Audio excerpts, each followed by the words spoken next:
Thanks everybody for joining us at our next USDA-ARS WSSA webinar series.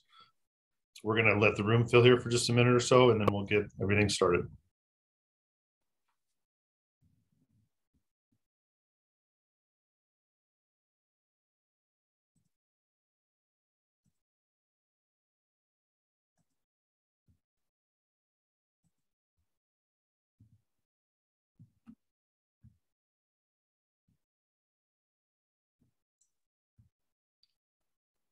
Thanks for joining us today, everybody. I'd like to introduce Dr. Lee Van Wyken, Executive Director of Science Policy for the Weed Science Society of America, to kick things off. Good afternoon, everyone, to this wonderful spring day here in Washington, D.C. My name is Lee Van Wyken. I'm the Executive Director of Science Policy for the National and Regional Weed Science Societies. This is the 6th in a series of 10 webinars, so we're just over halfway between the Weed Science Society of America and the USDA-ARS lab here in Beltsville. And we're grateful to have Dr. Steve Young serve as moderator for today's webinar. Steve is our national program leader for weeds and invasive pests, and he's been on the job now for just over a year or two, and has a big job ahead of him. He's trying to attack some of our biggest weed problems, which has gone unchecked for a while here. Like behind me, I have hydrilla, biggest, baddest weed in aquatic systems. One of 112 weeds on the federal noxious weed list, and by far probably the most widespread federal noxious weed. So we need help in all areas and all forms: terrestrial, aquatic, natural areas, agricultural. So Steve is going to lead us into the promised land, right, Steve? So Steve has a great background. He's from Washington State originally, did a BS with, or MS with Don Morishita at the University of Idaho, went to UC Davis, was there with Dr. Jody Tomaso, and has stints within at Nebraska and Utah State. He was also the Northeastern IPM Center Director at Cornell, and now he is our National Program Leader for Weeds and Invasive Pests. So Steve, thank you for organizing this excellent webinar series, and take it away. Well, thank you, Lee. I appreciate that introduction. And thanks again to WSSA for hosting this webinar series. And so I think a lot of you have been with us for the past several weeks, and appreciate your attendance, and look forward to hearing today a little bit more about the topic of mechanisms. So we talked about the plant competition topic last week with Dr. Horvath. And today we're going to hear a little bit about the molecular basis for what do we do on invasive plants. And we're going to have Dr. Matt Tancos here talking to us. And Matt is originally from the from Northwest Indiana, and received his BS in biology, specializing in genetics and ecology from Ball State University. He received his PhD in plant pathology and plant microbiology from Cornell University in 2016. Matthew is then researched the bacterial plant pathogen select agent Rothabacter toxicus. I know I probably screwed that up, but Matt, you can correct me on my my poor Latin there. But anyway, worked on that while a USDA-ARS postdoc researcher at his current location, the Foreign Disease Weed Science Research Unit there in Fort Detrick. His program is currently investigating the use of plant pathogens as biological control agents to manage invasive weeds in the U.S., characterizing pathogen emergence and evolution in our agroecosystems, and investigating novel molecular-based invasive weed management strategies. So really, I think you're going to hear some cutting-edge information today, research, and this is probably going to spur a lot of questions. So as we've done in the past, please use the Q&A or use the chat box. Either one is okay to submit your questions. We will have some time for Q&A at the end, so look forward to that as well. But anyway, I want to turn it over to Matt, and let's hear what you have to say. Yes, thank you, Steve. And you still see everything all right? Yes. All right. So yeah, thank you for that introduction, Steve. And again, I just want to thank the Weed Science Society of America and ARS and yourself for actually starting the symposium series to really highlight some of the fascinating weed science research that ARS is doing. And another thank you, Steve, for extending the invitation to myself to present some of the research that we're doing right now at the Foreign Disease Weed Science Research Unit located in Frederick, Maryland at Fort Detrick. So when I was first hired into this position, which is about 4 years ago, I really wanted to incorporate recent advancements in the field of molecular biology that could be used to augment microbial-based biological control agents in the field, with the ultimate hope that we could get them to increase their efficacy and reliability in the field environment for our stakeholders and the American public. So non-native invasive weeds directly impact our agricultural systems, as I don't think, as I would assume everyone is well aware of here. But invasive weeds cost the US about $25 billion in damages and losses, plus an additional about $10 billion in control costs every year. So invasive weeds compete for limited resources. They injure livestock either physically or chemically with toxins. And also they impact plant health and crop health for our cropping systems by potentially serving as reservoirs for plant pathogens and insects and other pests. And also the displace native and beneficial plant communities and choke our irrigation systems, especially out west when water can be a precious resource. So I included several images of grazing livestock, and that's because rangelands are some of the most difficult areas to manage these non-native invasive weeds, just due to the sheer size, terrain, topography, and the diversity of plant species that they maintain. And in fact, rangelands consist of about 770 million acres of land in the United States. So that's about 30% of land cover in the US. And invasive weeds cost land managers over $6 billion every year in damages and management costs. But invasive weeds don't only impact our agricultural systems, they also directly influence and impact our natural and urban systems as well. And especially our natural systems that are vital because they feed directly both back into our agricultural systems and our urban systems. And I just put the value priceless because really they are priceless for the benefit that they give all of us. Invasive weeds also impact and lower water quality and quantity. They impact our urban systems with recreational use and associated businesses, whether it's aquaculture, tourism, or recreation. And then another thing that we're continuing to see both in our natural and urban systems is the increase of wildfires and the roles that invasive weeds play in exacerbating these wildfires. And it seems like this is occurring earlier and having more severe fires, especially out west throughout the season.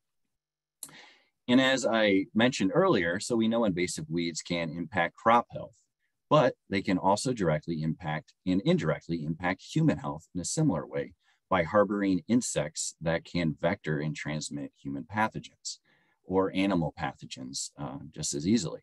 So the CDC currently recognizes about 18 tick-borne pathogens. And if we just focus on Lyme disease alone in the US, that has medical costs that exceed $1 billion every year.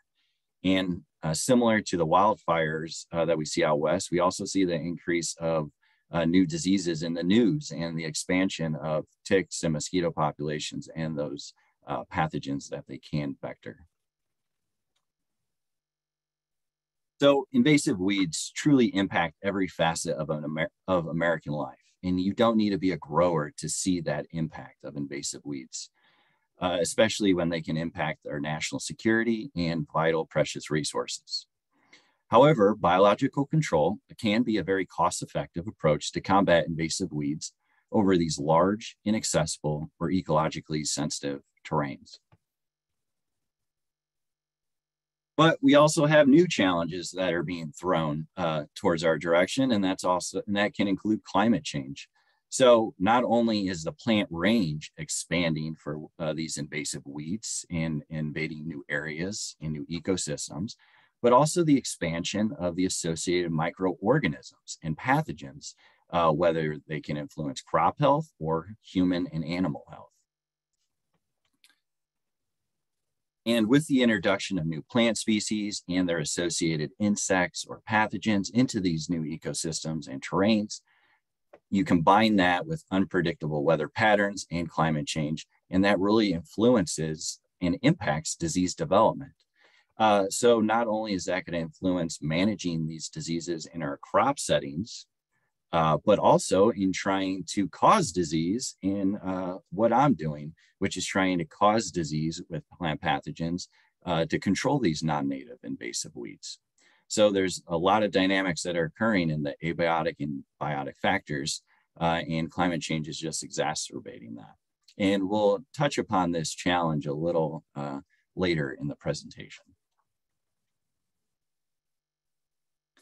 So here at the Foreign Disease Weed Science Research Unit, we're located in Frederick, Maryland, and we are present at Fort Detrick, which is an active military garrison. But our research mission is mitigating the spread and establishment of invasive pests that threaten the United States agriculture, national security, and natural resources. So our unit is really split up into two different research areas. So the majority of our scientists are investigating invasive plant pathogens. So they're studying phytopathogenic bacteria, viruses, fungi, oomycetes, and with the ultimate goal is in order to mitigate the disease developing in American fields. And also a lot of these pathogens are foreign and emerging or are select agents listed as select agents by APHIS.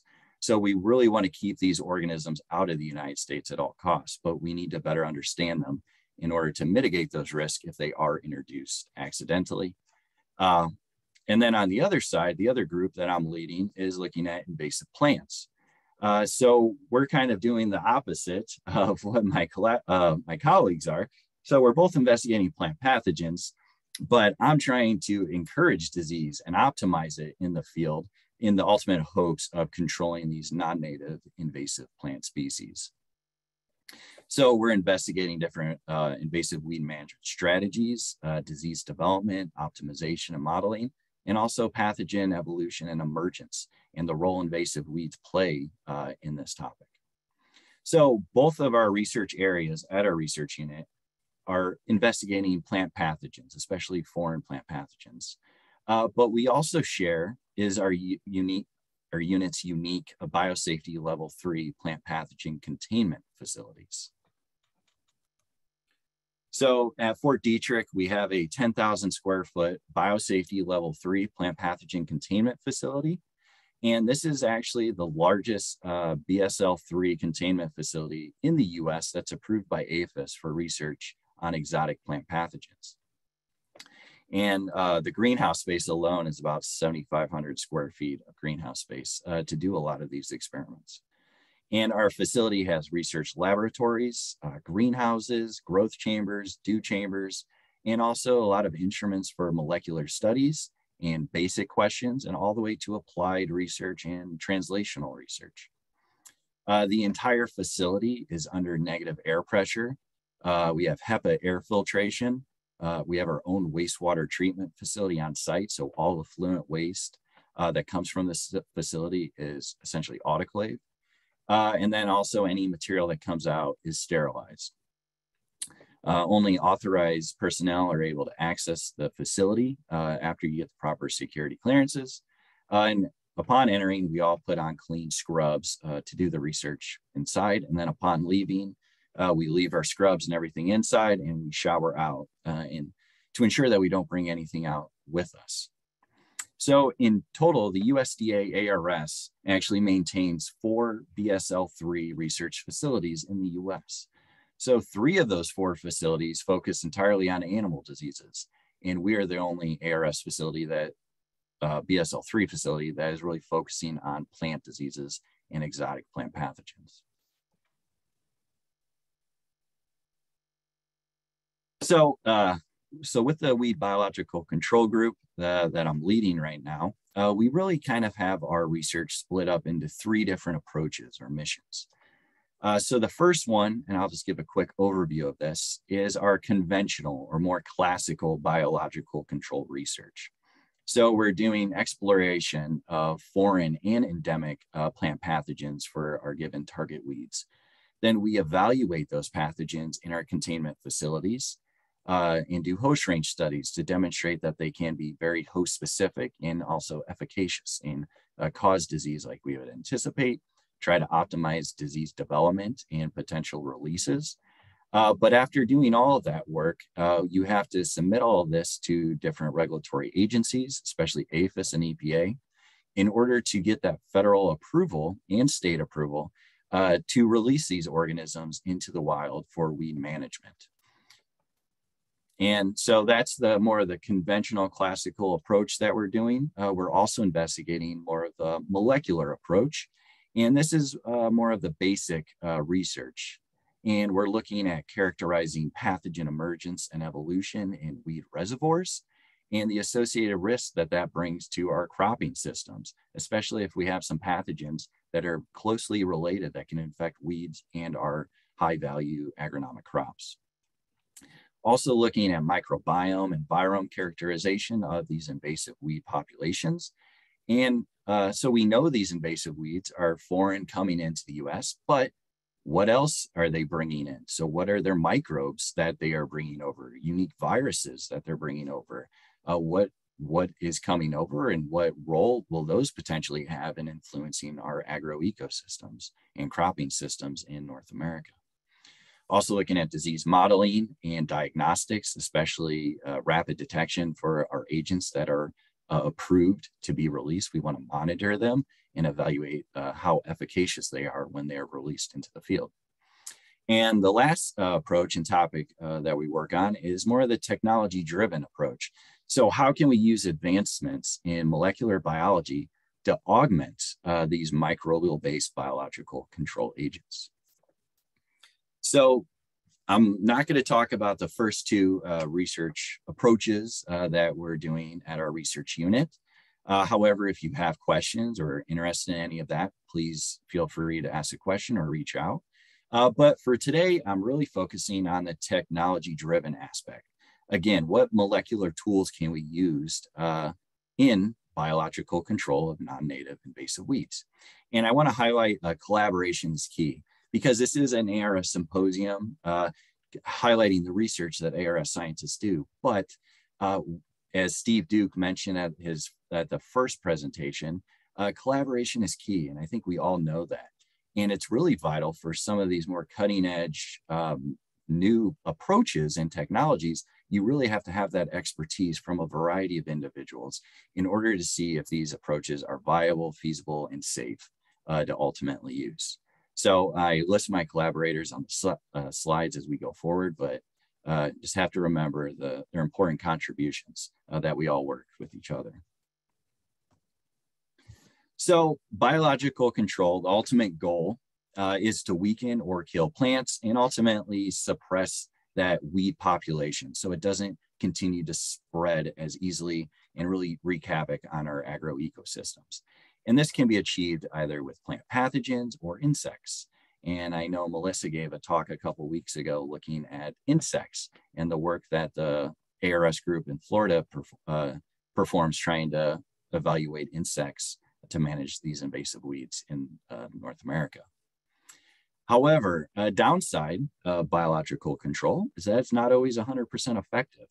It's not a synthetic chemical. We're dealing with a living organism that has its own requirements, its own conditions that must be met for it to survive, let alone do what you anticipate it to do or want it to do. So there is those challenges with biological control. However, the goal is, well, can we use novel molecular-based technologies to kind of augment this and really bring biological control into the 21st century and try to expand our capabilities for weed management. So today's talk, sorry about that, is really going to focus on 3 different projects that we're currently investigating. So the first one's looking at nanoencapsulation. And then we're also looking at RNA interference technology, how that could be utilized and exploited. and then also genetic biocontrol or gene drives. So I'm going to discuss all of these today, some of the preliminary work that we're doing. We are still at the early stages of this, but hopefully give you a better idea of what the projects are, the research that ARS is trying to do, and essentially evaluate whether these are feasible tools and practical, and hopefully be able to utilize them in the future. And some of this research, which is high risk, high impact, is exactly what ARS was designed to do, is to really target these difficult questions with our extended 5-year project plans to kind of target these questions that are risky and require a lot of that upfront research to see whether they're viable and can be a practical tool. So first I want to discuss nanoencapsulation technology and really the removal of environmental stressors that can really hinder biological control agents in the field. So in order to get disease, we need to have 3 components, and that's an aggressive pathogen, you need to have a susceptible host, and you have to have a conducive environment for disease to occur. And we refer to this as the disease triangle. So we can screen for pathogens, identify them, whether they're bacterial, viral, fungal, oomycetes, whatever it may be. And you can screen those isolates and strains and try to select the most aggressive one that will work for your given target, invasive weed. We can also demonstrate in the lab if our hosts are susceptible, if the unique genotypes that we have in North America or the United States are susceptible to the given pathogen that we're investigating. However, the one thing we cannot control is the environment. Environmental conditions, whether humidity, light intensity, water availability, temperature, UV pressures, these are things that are out of our control once it leaves a greenhouse or a growth chamber. So in our containment facilities, we can try to optimize disease development and provide everything necessary to really get disease. But once this is in the field, a lot of that is out of our hands. And this can be a big reason why individuals may think biopesticides or biological control agents are unpredictable or unreliable because they might not do the exact same thing that they do in a greenhouse setting or a growth chamber. But we want to be able to see if we can remove those stressors and make it more reliable for our stakeholders. So we hope to accomplish this with nanotechnology and nanoencapsulation, and having the ability to really add properties, value to our products in the field. So nanoencapsulation is commonly employed throughout the food and pharmaceutical industries, and they really utilize it to stabilize, immobilize, or provide the controlled release of an encapsulated agent, whatever that may be. But with new technological advances, lower manufacturing costs, it really makes this an opportune time to investigate novel micro and nano encapsulation technologies that could be utilized to improve the efficacy and reliability of these biological control agents. And so I'm actually collaborating with a scientist. He's a food scientist and an encapsulation specialist at Cornell University, Dr. Ali Abasparad. And we're working together to try to see if we can do this with plant pathogens to target these invasive weeds. So I wanted to include some videos that he has from his lab, and it really just shows the technology and what you can do with nanoencapsulation. So these are just dyes just to show what can happen. So the first video, hopefully it's all working. You can have a stable agent that is going to remain in its matrix until a given stimulus is added. And then you can have that slow release of your cargo into the environment to achieve your ultimate goal. In the subsequent video, this is different thicknesses and composition of your matrices, which ultimately influence the rates at which the agent is released. So the green is degraded first, and you have that release, and then you can have a delayed slow release of the red dye. So after seeing this, well, why can't we use this with our microbial biological control agents and actually having the ability to have them in a safe environment and have them fully or applied to the leaf surface, but they're not triggered and will release until the environment is conducive to disease. And also you could have a delayed response. So only some of it is released in a given time, and then sequentially more is released over time. So you're constantly exposing the plants to this inoculum. So that's the goal of what we're trying to do, and really utilize these chemistries to increase infection rates and also the survival of the organisms once they're in the field, and most importantly, field establishment.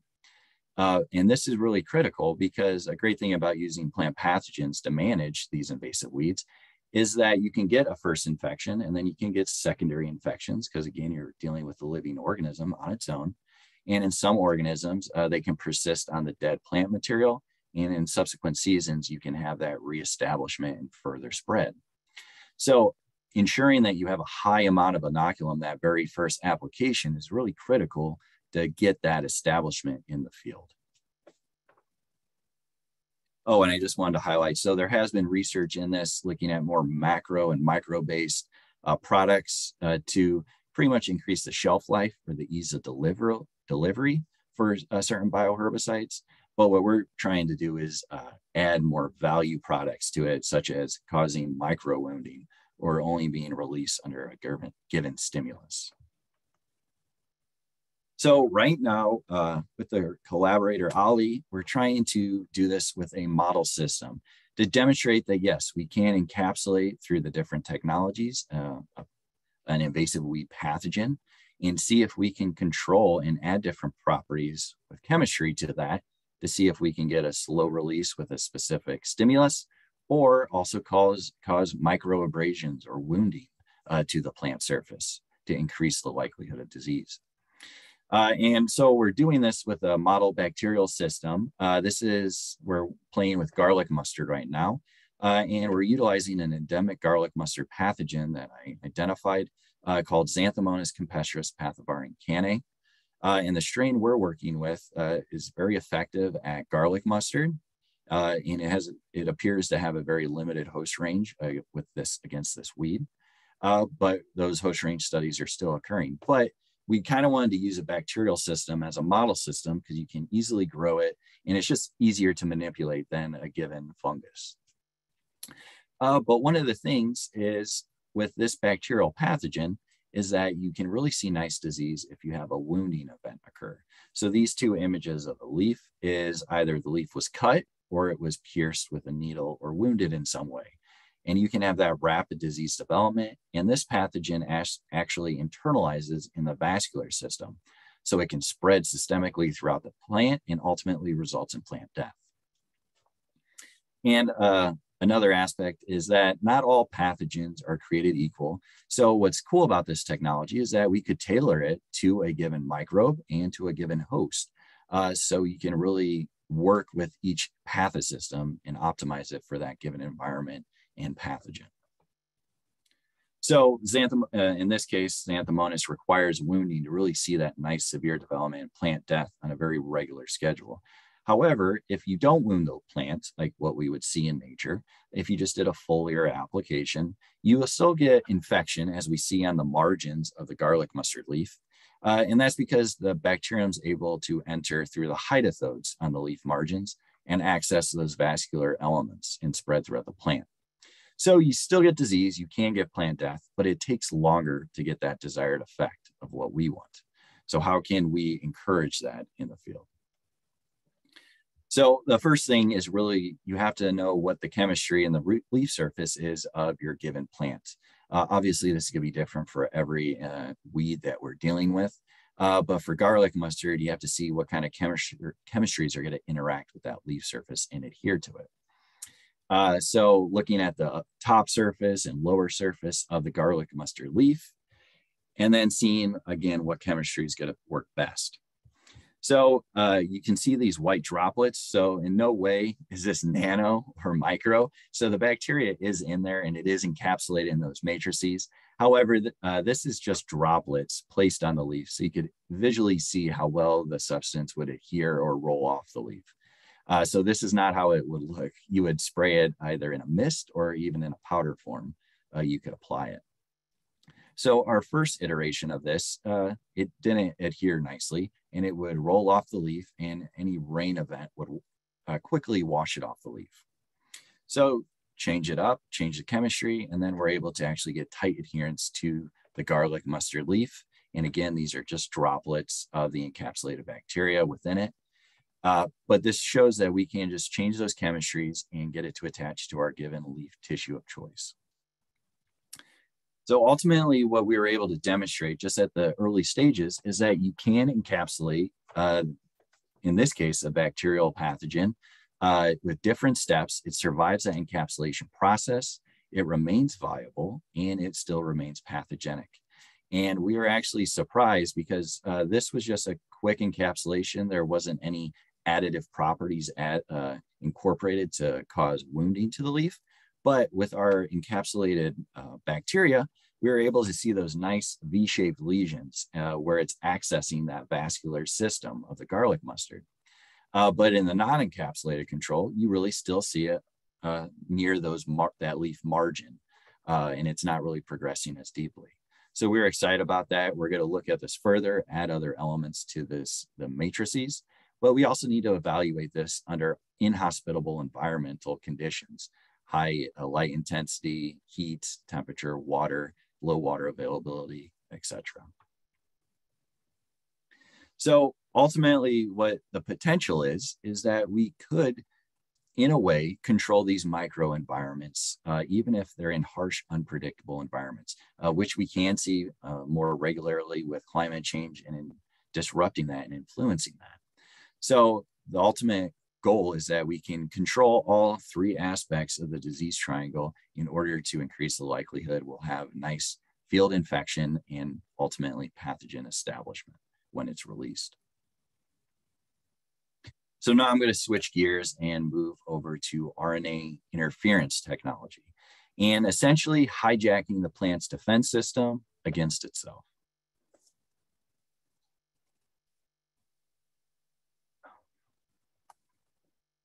So RNA interference is an evolutionarily conserved defense response in plants and animals, and it's used in order to protect against viruses, viral intermediates, and transposable elements that can wreak havoc to genomes. So in summary, when double-stranded RNA enters the cell, it triggers this defense pathway that results in the double-stranded RNA being diced up, and those individual fragments are then used to identify specific sequences that share homology to that fragment that was cut up, that original double-stranded RNA.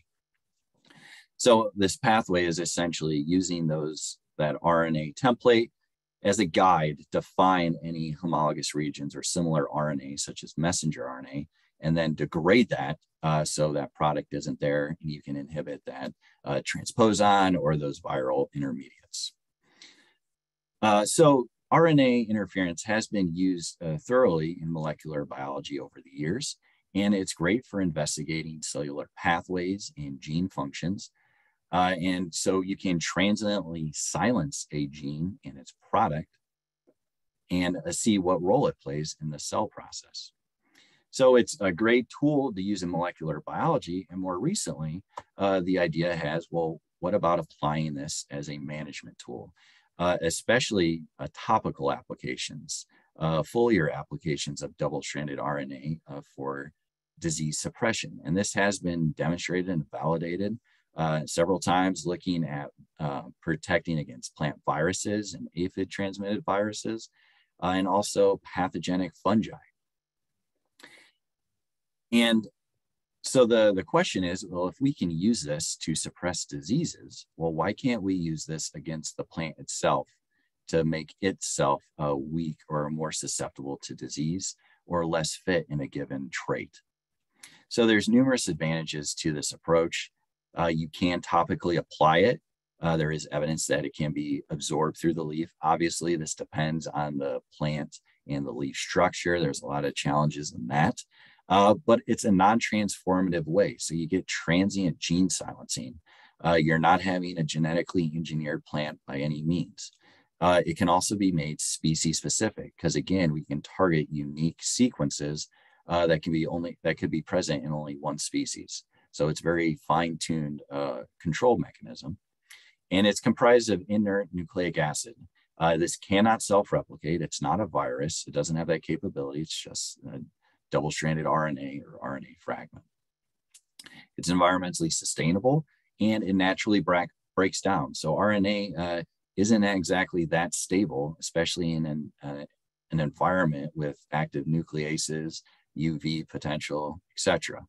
So that's a good thing and a bad thing. But with encapsulation and especially nanotechnology, we can overcome those limitations. And this kind of ties into the previous talk about using nanotechnology to encapsulate pathogens. Well, you could also do that to encapsulate double-stranded RNA and its products.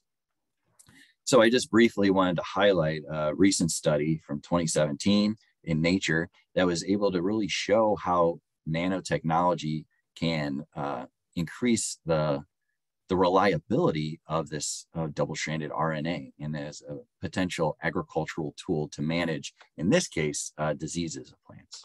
So they were looking at a viral pathogen. Hopefully, I don't know if you can see my mouse, but with the first images, if we just look at this quickly, the water is the negative control and you'll see disease symptoms, the viral infection. The LDH are these clay nanosheets that the group designed. Again, just the clay nanosheets on their own will not prevent viral replication. Now, with your double-stranded RNA just being applied to the leaf surface and being absorbed by the leaf, they're able to see the suppression of that viral infection up to 5 days after co-inoculation. However, by 20 days, it's not playing any role anymore because it's washed off, it's degraded, and it's not going to have an impact. But their last column of images is their bioclay. So this is the double-stranded RNA that's encapsulated in these clay nanosheets. And what they were able to show is even after 20 days post applying this on the leaf surface, you can still have protection. You can still have that ability to suppress that virus in the plants. So again, really just shows the potential in new technologies that can be used to overcome some previously considered limitations. So our approach is, well, why can't we use this, this defense pathway against the plant itself and really a genetically tailored weed management tool that could be tailored to any given plant species. And again, we can make it species specific. And I have to highlight our collaborator, another ARS scientist, Michelle Heck, who's at our Cornell or at our Ithaca, New York campus. She's also part of Cornell University and the Boyce Thompson Institute. So what we're trying to see is, well, what if we see the additive effects of using RNAI and augmenting that with a plant pathogen or a biological control agent? So if we silence a given gene using RNAI technology in a plant, you still have the plant remains maybe stunted, but still viable, still can reproduce. So you still have that. But on another plant, you can infect it with a virus. Maybe it's just a benign virus. You can still see symptoms, but you can still have a healthy plant that can reproduce and spread. But it's that additive effect of silencing a gene, transiently silencing it, and co-infecting it is where you can get plant death and potential control. And this can be used with either co-infecting with a biological control agent or just applying that double-stranded RNA and then letting opportunistic and endemic pathogens kind of jump onto this susceptible plant after it is being suppressed when we're targeting the given gene of choice. So we're currently at the early stages of this, but we're evaluating specificity, deliverability, and the efficacy in model plant systems. But we're also doing it in the invasive weed garlic mustard. So we're kind of doing it side by side with this. And we can grow up the double-stranded RNA in the lab, in vivo systems with E. coli. You can also synthetically produce it. But the ultimate goal is that, yeah, we can evaluate this, demonstrate that it can be species specific. Even if we're targeting a conserved gene that's highly conserved, we want to validate and prove that you can still make it very specific. And then also, is it going to work, and can we make it efficacious for deployment? So we'll talk some more about challenges towards the end of the presentation, but there are challenges to this type of research. So again, host specificity, and we hope to accommodate that with utilizing model plant systems, well-known genomic plants with well-known genomes, trying to target these conserved genes, but make it very targeting specific sequences to make it species specific. And then another challenge is weed genomics. As Steve Young mentioned during the first talk, there's not a lot of energy going into sequencing a lot of these invasive weed genomes. But with lowering costs, next generation sequencing, and also focus sequencing, we can overcome some of these limitations. Stability and delivery, as we saw, can be remedied with nanotechnology and nanoencapsulation. And then the last one is regulatory. Again, we'll touch upon this at the end. But there's a little hope, because in New Zealand in 2018, they determined that there'd be no federal regulation of exogenous double-stranded RNA.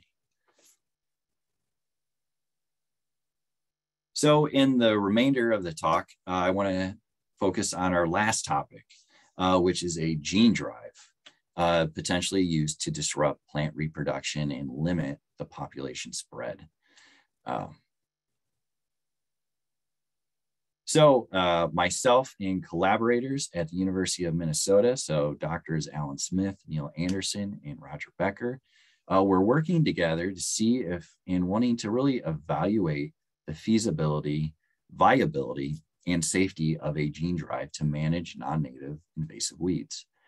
So we're at the early stages of this, but we're wanting to evaluate the invasive weed common tansy and kind of use that as a gene drive model system to, again, see whether this is a viable, safe, and feasible weed management tool.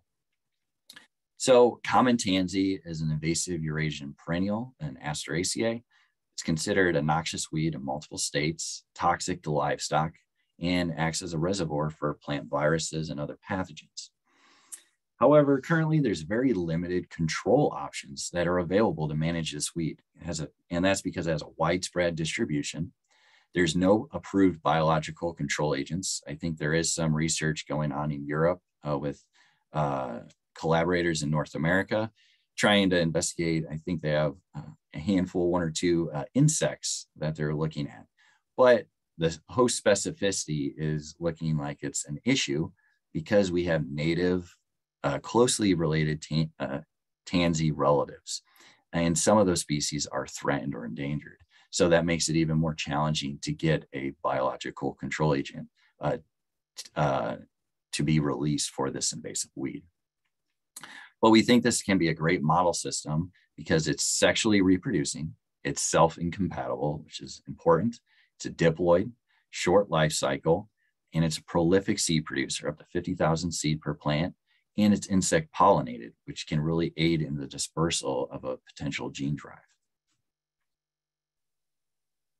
So what is a gene drive? Essentially, gene drives are self-replicating genetic constructs that bias the inheritance of a given trait that we want to put into an invasive weed population to control it.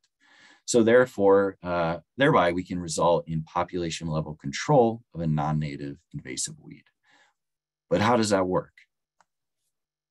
So put together the schematic of just looking at the inheritance of a given gene. So say we introduce a modified gene that we wanted to put into the population to assist with management. However, we're really limited by Mendelian inheritance because once the modified plant breeds with wild type, the progeny only has a 50% chance of inheriting that gene. And as you move lower down, subsequent generations, you really can't flood the population with a given gene. That could result in population level control. However, with a gene drive, you can kind of force that trait, that gene or disruption in an entire population. And as you see, you can, in theory, get almost 100% inheritance of the modified product. And then you can have population level control. So there's a lot of benefits to a gene drive, is that, and I'll discuss this a little further, but this can be, again, very species specific. We can target a unique sequence that only a given species has, and in our case, common tansy, and even show that it's not going to inhibit or work with native relatives of tansy, such as those threatened or endangered species. So in theory, you should have minimal environmental or collateral damage. So what actually allows a gene drive to be functional today and potentially as a management tool is the advances in molecular biology and especially CRISPR gene editing technology. So CRISPR is essentially, just a quick, is a bacterial defense mechanism that's been utilized in genetic engineering. So we're exploiting what was a bacterial defense immune system and using it to our advantage to cut at specific sequences in a given genome. So with normal genetic modification, we can add our gene to the chromosome in a given site. However, this is limited to only 50% approximately of the population or the progeny inheriting it. So with the gene drive, you really have to have three components that are going to be inserted into this. And that's represented here. So we have Cas9, which is a CRISPR-associated nuclease. And this enzyme will actually cleave the DNA and make a double-stranded break. We have our gene or cargo, altered gene or cargo that you can introduce with the drive. And then you have your guide RNA. So this is a unique sequence that's going to be specific that you design to your given species that you're wanting to target, that gene sequence that you want to target and cut. So then it has that recognition site, it cuts, and that whole construct can then be transferred to the other chromosome, and you can essentially get homozygosity. So the gene drive is self-replicating because it's a way of copying and pasting this construct over. And just a little more background on this. So first you have that Cas nuclease is employed. It utilizes that guide RNA to find that exact sequence that needs to be cut. And once that nuclease cuts that sequence with the guide RNA, this really is threatening to the cell to have a DNA cut. So, because your DNA is damaged. So the cell rushes to repair these breaks, and in the hopes that it will use this mechanism of homology-directed repair. And this allows, so the cell utilizes that other chromosome as a template to then fix that double-stranded break that you put in there with this technology. And in doing so, it uses that copy and paste mechanism. And then you ensure that this construct is on both chromosomes, and you can kind of force it into the population in that way. So how is this going to work as a management tool? So our goal is to target a female fertility gene. So in this sense, we'll limit seed production and viability of the seed, but we're not going to impact plant growth or fitness in another way, because you can still have viable pollen that can potentially continue the gene drive and force it into the population. So by targeting that female specific gene, fertility gene, so we won't have seed, but we can continue that gene drive with the pollen. And that's demonstrated here in the little schematic I drew up. So the red is the pollen that can be further spread, fertilized, and then again, you can spread it further in progeny. And this could ultimately result in population level control. And again, since tansy utilizes pollinators, this too can be a great way to really ensure that it spreads in a given population with the ultimate hopes of managing it, utilizing this technology that can be very specific and safe to control. So kind of just to wrap things up, so there's numerous challenges to the projects that I was discussing. Again, we're at the early stages of all of this. But it really highlights, and what I think is important, is that we constantly have to be innovating and diversifying our research in order to identify new tools that could be used in our arsenal to control these non-native invasive weeds, especially with the advancements in molecular biology.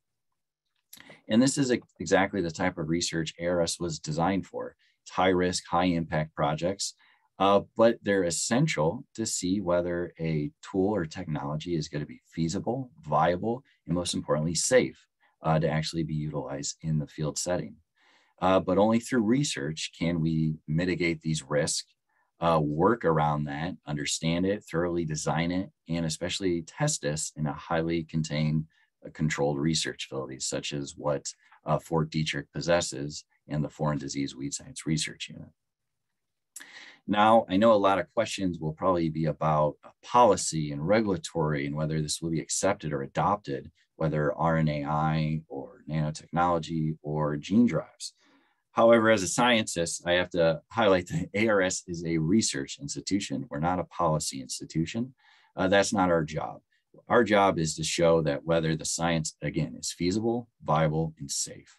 And then that is given to other agencies, determine whether this can be approved at the regulatory level. And again, we have to also work with stakeholders and work with them and alleviate some of these concerns that might develop at the beginning, because we don't want to rush anything and deploy this in the field. And it's going to have downsides that might be overlooked. But again, numerous labs are looking at gene drives, if we just focus on that, whether in animal systems, and we're looking at it in a plant system. Another hurdle is weed genomics, like I previously mentioned, really having to sequence more of these weed genomes to employ some of these new technologies. So we're currently sequencing the common tansy genome as we speak. So that will be a great benefit for the research moving forward. And then again, stakeholder engagement is got to be key and really work with them throughout the entire process as we move forward in some of these new technologies. So with that, I will be happy to take any questions. I thank you all for your time.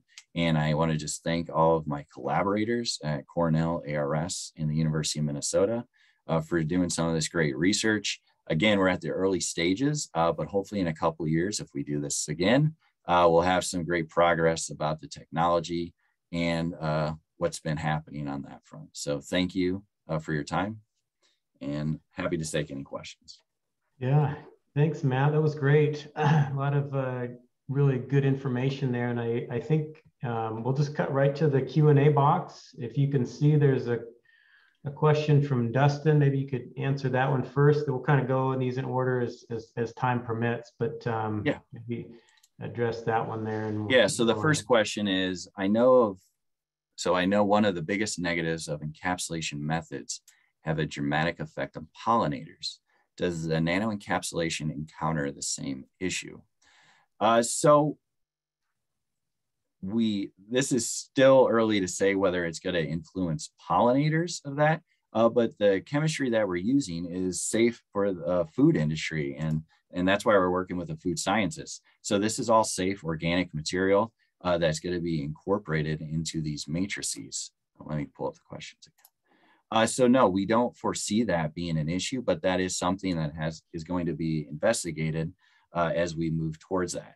And I think another thing you can do is kind of control when you're going to apply your agent that's encapsulated, maybe not when it's flowering. And usually for a lot of these, you kind of want to target the plant, the invasive weed, at the earlier stages so you can have a greater impact on its fitness. So you hit it when it's younger and have a greater chance of controlling that invasive weed.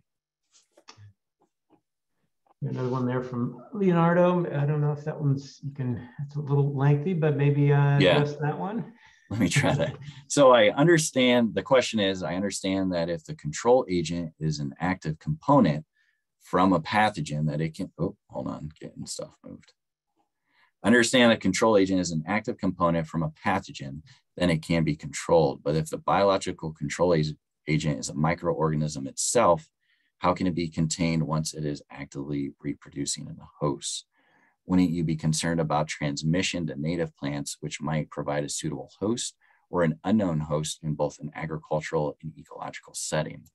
So I'm assuming this goes again, just general biological control or encapsulation. But no, that's part of this. So I didn't go into the regulatory process of just getting the approval of just a plant pathogen. That has to be approved by APHIS and also EPA.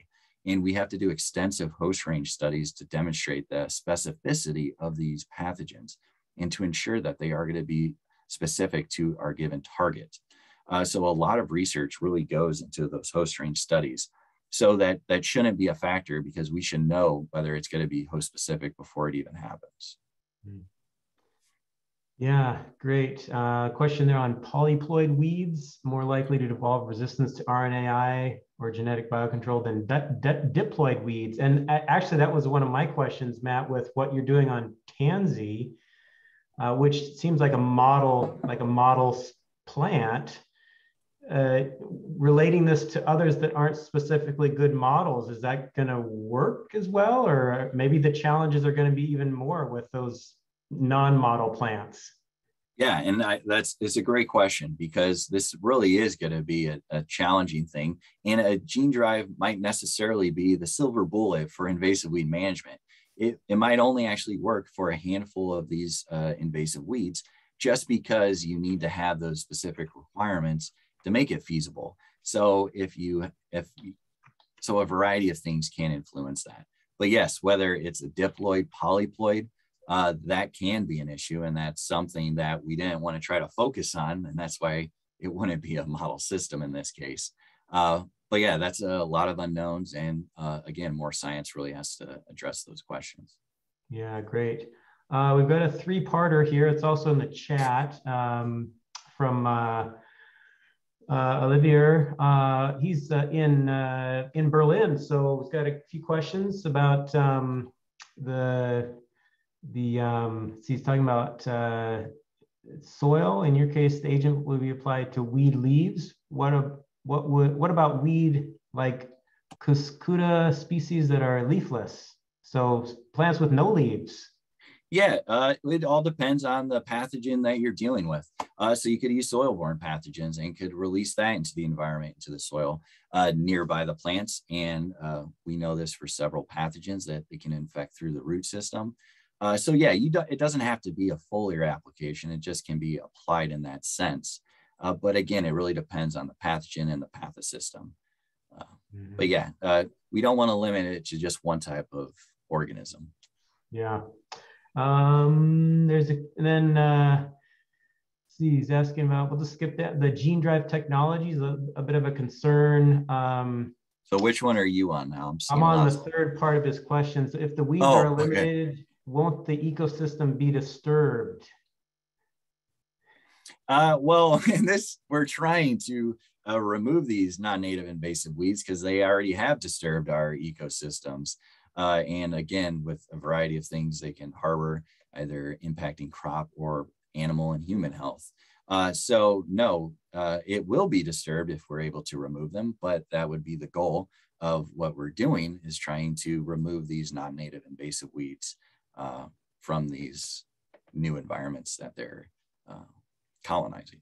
Yeah, and I think that, I mean, I've seen papers on this topic in journals and from the policy, ethical kind of approach, as well as the main science, research aspects. So I think there's both of those issues, at play here. But Matt, like you said, this is ARS conducts research, and it's up to others to figure out how does this fit into our integrated weed management systems, if that's something that we should be doing. So yeah, one here. Go ahead. I was just going to say, yeah, none of these approaches are going to be a standalone silver bullet to manage invasive weeds. They're all going to funnel back into that integrative pest management and utilizing different approaches, different tools, depending upon the invasive weed that you're dealing with. Mm-hmm. Yeah, because we had that same discussion a couple of weeks ago. I think it was maybe with Melissa's talk, if I remember, weeds, so we're dealing with a biological entity here that constantly is, you know, changing. And so when we feel like we've got things figured out, all of a sudden it decides, well, that's not necessarily true. So I think you're right. It's just like, and we all know this, right? One tactic is not the answer. This is part of an integrated approach. And so I think that's really valuable. We got probably a minute left. There's any other question? I see one on exogenous application of DNA, and what's the efficacy of the uptake of these dsDNA? Okay, I see that one now. Yes, so this is at, with new articles coming out all the time, we're still at the early stages of this with actually being a viable tool to manage plant species. So a lot of the current work is looking at model systems, but it really depends on the structure of the leaf, the plant itself, how easily it is absorbed. Does it need a kind of wounding? Does it need different adjuvants to allow it to enter the leaf? So these are all active things that need to be addressed, especially given your target weed and what you want to focus on. So in the case with like Nicotiana or some of these model systems, you can have variability in how much is uptake, how much is taken up through the leaves, whether it's systemically moved throughout the plant, and how efficacious it is. But again, comparing Nicotiana to garlic mustard or a different invasive weed, it's all going to change, and that has to be played out and investigated and optimized. Yeah, great. Well, thank you, Matt. Appreciate your this information sharing has really been great, and we're getting a lot of great comments about people wanting to see this again. So just a reminder, yes, this will be posted to the ARS landing page as well as the WSSA landing page. So feel free to go there and view that whenever it's convenient. It'll probably take a couple days before it gets there, so be patient. Anyway, thanks again, Matt. I want to just tell everyone that next week, we're going to continue our last presentation on mechanisms, and we're going to talk about addressing herbicide resistance with alternative chemistries. So make sure you join us for that. Again, next week, same time, same place, and we'll do this again. So appreciate everyone joining us, and have a great week, everyone. We'll see you soon. Thanks, everyone, for attending.